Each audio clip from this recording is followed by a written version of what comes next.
बिस्मिल्लाहिर्रहमानिर्रहीम अल्लाहुम्मा सल्ली अला मुहम्मद व आले मुहम्मद। मैं हूँ हकीम से ज़ैन लहसन काज़मी। आप देख रहे हैं मेरा चैनल काज़मी हेल्थ टीवी। आजकल इस दौर का सबसे बड़ा मसला जो बहुत सारे मरीज़ों में पाया जाता है कि कब्ज़ का कोई इशू इतना ज़्यादा हो जाता है कि जिसका सलूशन मिल नहीं रहा होता। तो मैं इस वीडियो में ऐसा नुस्खा आपको बताऊंगा जो ना सिर्फ आपकी कब्ज़ का मसला ठीक करेगा बल्कि मैदे की गैस, तेज़ाबियत, अगर मैदे में जलन होती है तो वो भी इससे ठीक करेगा। अगर किसी को इसके साथ बवासीर का मसला आ रहा है या ब्लीडिंग होती है, मोकों वाली बादी बवासीर है, तो ये उन सब चीज़ों पे ये काम करेगा। इसके अलावा जोड़ों के दर्द वाले मरीज़ इसको इस्तेमाल कर सकते हैं।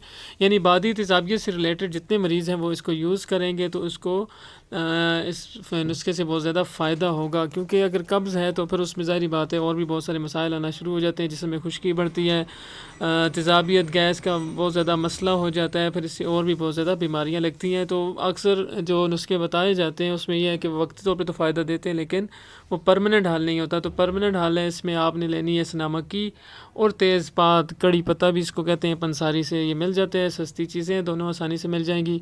आप ये दोनों ले लें, 100 ग्राम ले लें बराबर वज़न। सना मक्की को आपने इस तरह करना है कि साफ़ करना है, इसमें से पत्ते जो हैं वो डाल लें और इसकी डंडियां जो होती हैं लकड़ वो निकाल के फेंकनी। इसको सही तरह साफ़ करना है, नहीं तो इसमें यह है कि अगर डंडियां डाल दे तो वो पेट में मरोड़ भी डालती है, तो आपने वो निकाल देना है। और तेज़पात, कड़ी पत्ता जो है वो बराबर वज़न इसके ले कि इसको आपने बारीक ग्राइंड कर लेना है। जितना ग्राइंड होगा उतना ही बेहतर है। इसको आप फिर सुबह दोपहर शाम नीम गर्म पानी के साथ, अगर ज़्यादा कब्ज़ है तो बड़ी चम्मच लें, नहीं तो छोटी चम्मच आप लेना शुरू कर दें।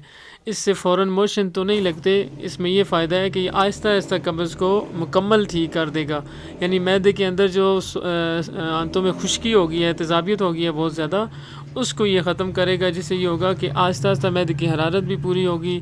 जिगर का ये एक सफाई के लिए बेहतरीन नुस्खा है। तो इसमें साथ परहेज़ जो है बड़ी इंपॉर्टेंट होती है। लोग सिर्फ नुस्खा देखते हैं, परहेज़ की तरफ नहीं आते। लेकिन जब तक आप चावल, बड़ा गोश्त, बादी चीज़ें हैं वो ना छोड़ेंगे तो आपकी ये जो है कब्ज़ का मसला जो है मुकम्मल हल नहीं होता। देसी घी, बकरे का गोश्त शोरबे वाला बना के उसमें अदरक, हल्दी, काली मिर्च वाला ज़्यादा डालें और ये आप साथ ज़्यादा से ज़्यादा इस्तेमाल करें। अगर ये यूज़ करेंगे साथ, इससे ये होगा कि बहुत जल्द आपकी परमानेंट कब्ज़ ठीक होगी। उससे पर गैस, तेज़ाबियत का मसला ठीक होगा। यानी मैदे के बहुत सारे आजकल जो मसाइल हैं, ये एच पाइलोरी टेस्ट जो पॉजिटिव आ जाता है बैक्टीरिया की वजह से, उसके लिए भी ये बहुत अच्छा नुस्खा है। तो आप इसको लाजमी बनाएं और ज़्यादा से ज़्यादा इसको शेयर करें। शुक्रिया।